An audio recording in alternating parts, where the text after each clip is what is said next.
Prabhupada says, many times demons will do anything for sense gratification. And then he said, anything. And there's no limit what they will do. And here, the demon will kill his own son if he doesn't. Prabhupada cites the example of how Aurangzeb, his father Shahjahan, supposedly he was the one that built the Taj Mahal.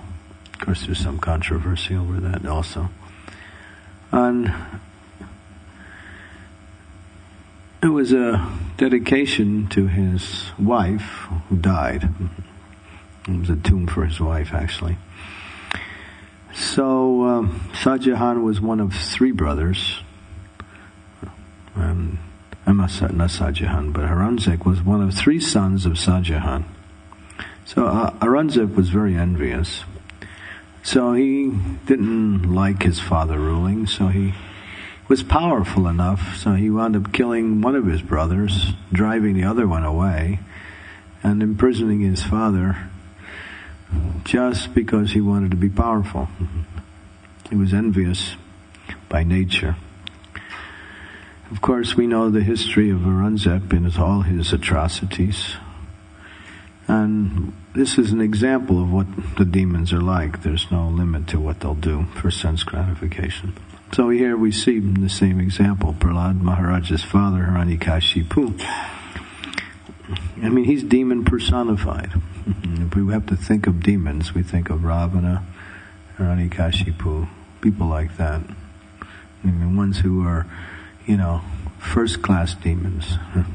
And Prahlad Maharaj also addresses his father, Asurya Bhakta Bhava. What is the word? Surya Bharya. Oh, yeah. The best of the demons. And so he was willing to do anything if he was disobeyed or threatened. Not even if they're threatened, even if sometimes the demons are disobeyed. Sometimes they will kill their friends, relatives, just like Prabhupada actually says this.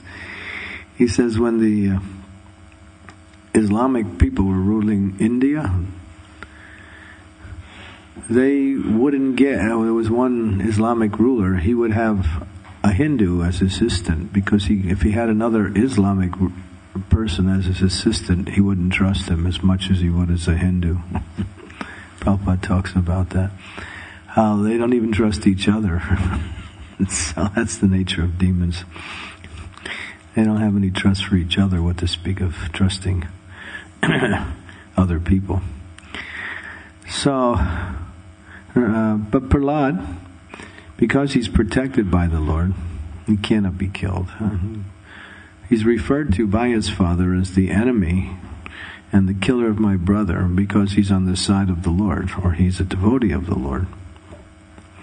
So one who sides with the Lord, or is a devotee of the Lord, is considered to be an enemy to those who are against the Lord, automatically.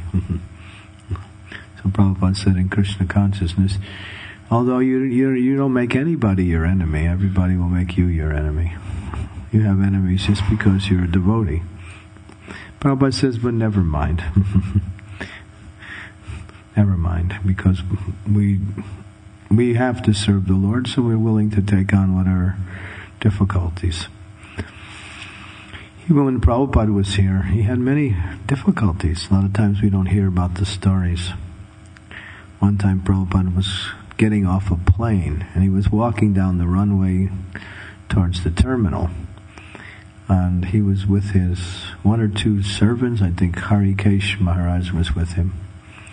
And one man from a long distance, he saw Prabhupada. I guess he was really envious. Start running full speed. He was going to smash into Prabhupada. Somehow Harikesh Maharaj was alert, and he just saw the man at the last minute and blocked him. And somehow they both crashed. But Prabhupada was spared. He could have probably been killed. So that was what it's like, sometimes to be a devotee. You never know what's going to happen. Sometimes devotees get attacked. Sometimes devotees get persecuted. Even in places in the world now, it's like that. There's certain places you can't preach, because if they do catch you, they put you in jail and persecute you. Korea was okay? North Korea, yeah. You can't go even to your country in the northern places. You never know what's going to happen. So, where else is there in the world? I'm sure there's other places I can't think of. Certain places in the former Soviet Republic, just like now Kazakhstan is. I just read an article. Kazakhstan is trying to throw out all other religions other than Islam. Of course, we had a big fight trying to establish our temple there, and eventually we wound up with a little small acre of land, or small patch of land, which is not so good. And we're still fighting them. So they're trying to get rid of us. It's like that. Of course, in other places, people like you. So it's so different around the world where you go. Certain places in Africa, it's really dangerous. Devotees were killed in Africa. One of the greatest devotees in a female body, Mother Landini, she was my god sister. I knew her quite well. She was in New Vrindavan, and she went into Africa to preach, and she was a fearless preacher. I mean, really, completely fearless. I never met anyone so fearless. Totally, completely free from her bodily conception of life. But, she tried to protect the devotees who were being attacked and harassed by this really powerful revolutionary gang. And he was killing all the men. He had raided the temple, and he was lining up the men and just shooting them. And she didn't like that. The women were going to be spared because he had some, I don't know, you can't say good quality anyway. But she was seeing that devotees were being killed, so she jumped on him to grab the gun to save the devotee's life. And it did help, because some devotees did get away. But she was killed because of that. That was actually, we're celebrating 20 years of her disappearance. She died in 1990 in a place called Liberia in Africa. Very difficult place. There was revolutions going on there. Devotees were told to leave the country, but they were doing Food for Life to save some of the people who were in the middle of the revolution who had no food. So some of them decided to stay and risk their lives to help these people. So it's like that sometimes. You never know. To take on Krishna consciousness, you make enemies with people who are, envious and demoniac by nature. Even some of our devotees have met, one devotee met a former CIA agent, was telling him how the CIA in America watches our movement very carefully and has all files on everybody. And if we get a little too powerful in our preaching, they find out some way to crush that. At least powerful among certain classes of people. They don't care if you preach to the students. They don't care if you preach to the, average American. But if you start hitting the level of people where the economic base is, and these people start becoming devotees. The CIA agent, he was a former defected CIA agent. They tried to kill him. The CIA tried to kill him because he failed in his mission. And when he was captured by the enemy, if you fail in your mission as a CIA spy, they try to kill you because they don't want you to leak any information to the enemy government. But somehow or other they failed. They wounded him, but he got away. And then he turned against the CIA and was threatening the CIA, if you try to kill me, I'll release all this information about all your activities. because he put 3 people in 3 different places with all information. Said, if I die, all this information will hit the papers. So they were a little bit reluctant to kill the guy. So this is what goes on in today's governments. Well, he met one of our devotees in jail. Both of them were in jail. He was just telling how the CIA operates in America, watching, religious groups, and how powerful they get. I remember I was, before I joined the Hare Krishna movement, I was a communist. Really. I was a member of the Communist Party. Not the Socialist Party. And so I was involved with anti-war revolutions in America for many years, and I was organizing, and I was involved with various programs, traveling around. I was traveling and preaching against the war. Now I'm traveling and preaching in a better way, but... and then I gave all that up at one point and came to Krishna consciousness. And then after being a year in New Vrindavan, I was living in this little farmhouse in a really remote part of the New Vrindavan. It was the Brahmachari ashram. It was away from everything. And one day I get a call. Somebody came up there and said, they want to see you at the main farm, which was 2 miles away. So I came down there, and there was 2 government agents there greeting me. And they said, we want to check on you because we know all of your previous political activities. And we want to see what you're doing now. I said, well, I'm a nice person now. I gave all that up. 2 hours of interrogation, actually. Just me and these 2 agents, and they just asked me all. And finally they were convinced I was finished with my previous political activities. And then they left, and that was the last time I saw them. So, I was just a little insect compared to some people who are involved with, anti-war or anti-government activities. But still, they have files on everybody. So, anyway, if you're on file, don't worry about it. You can consider yourself as good as Prahlad Maharaj. Following in the footsteps of Prahlad Maharaj to be harassed by the demons. Of course, London, for some reason, this country is really quite favorable to devotees, and that's nice. That's because of the preaching, and that's because of the devotees treat people nice, and we do nice programs. So our preaching is somewhat favorable, right? In general, they like us. In fact, and sometimes they even say, London is famous for the Hare Krishnas. Even when I go to the airport and, I meet the immigration agents, they ask you, why are you coming into our country? Well, I'm a Hare Krishna. Oh, okay. Stamp the passport. Go on. No problem. So far, anyway. So, that's good. That means somehow or other we're preaching nicely. So, but Prahlad Maharaj, all he's doing, he's only a devotee. He's not doing anything wrong, but still he's being harassed by his father.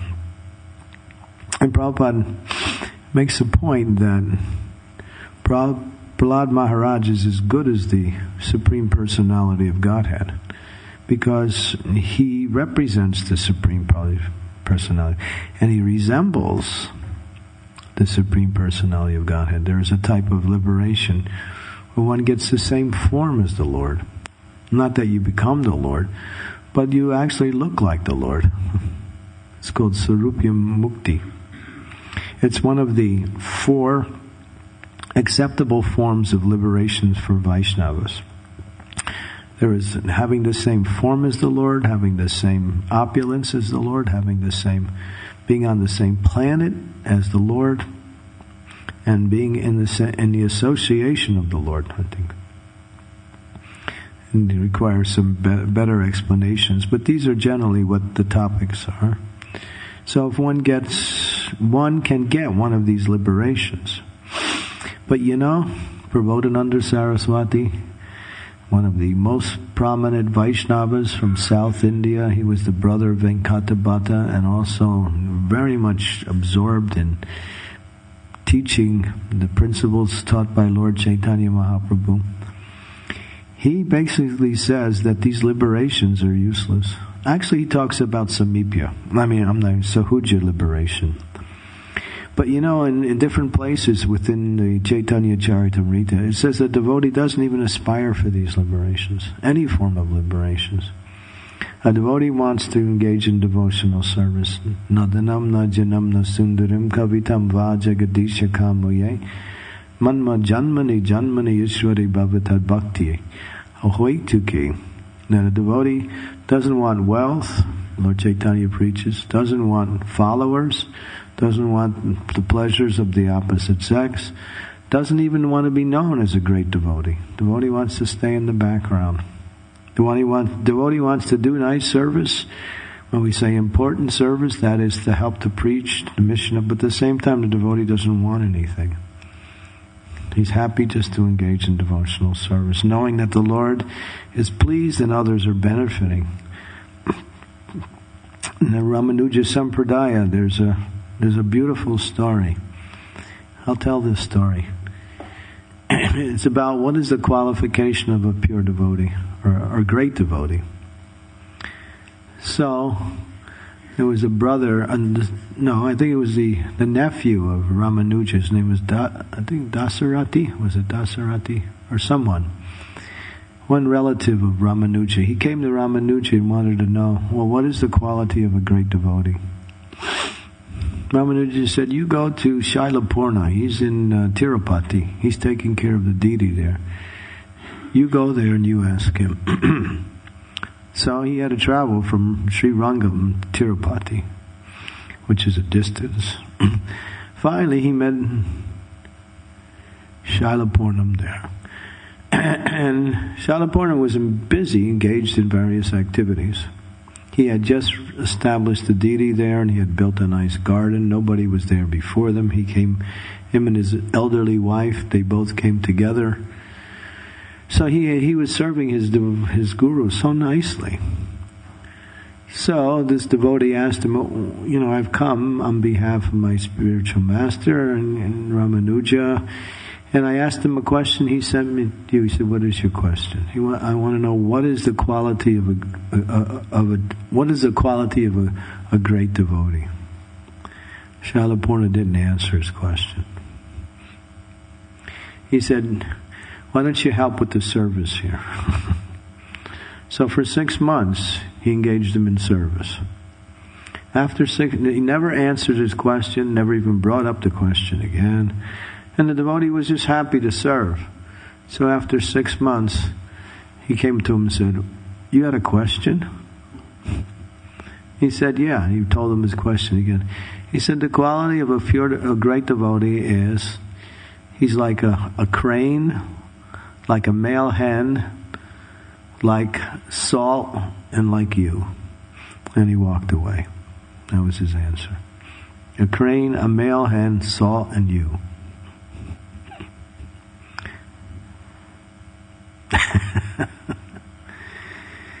I left out one part. Just before that, there was a big festival, and all the Vaishnavas came to Tirupati for the festival. And he was there, this devotee, so there was a big feast.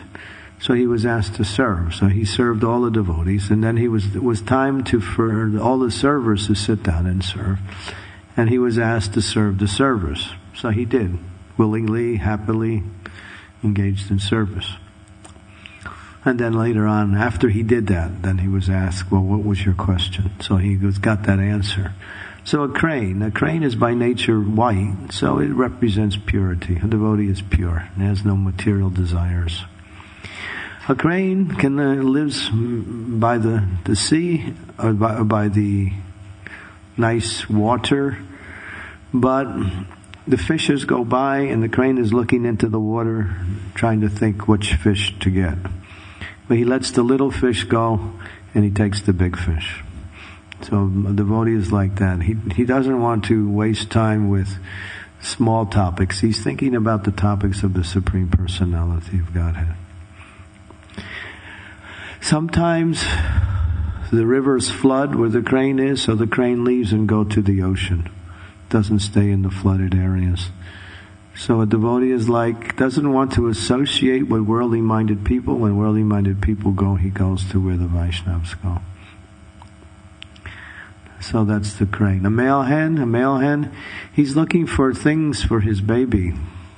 So he's searching in the dustbin for all the little pieces of grains that may have been left. So he picks out only the good stuff and leaves the rest. So he's like a male hen. He takes the best from the worst and leaves the worst alone. The devotee sees only the good qualities in others and leaves everything else behind. Salt, you need salt to make your food a little tasty. If you put no salt, it's not so nice. If you put a lot of salt, you can't eat it. But if the salt is right and the food is nice, a person is eating it thinks, wow, this prasadam is really nice, or this food is nice. He doesn't say the salt is exactly right. So the salt makes the taste, but at the same time doesn't get any credit. So a Vaishnava is like that. He does service, but he always wants to be in the background, doesn't want any praise, doesn't want any recognition, doesn't want any distinction. So salt, although he makes the prep, remains hidden. Devotee does his service and is thinking how to give credit to others. And the last one, you. When he said you, he meant that when you were asked to serve, you did. So you put all the other devotees first and you put yourself last. So he didn't understand the answer, so he went back to Ramanuja, and Ramanuja explained what were the answers given by Srila Puna. Jai Sri Sri Radha Gokulananda Ki Jai.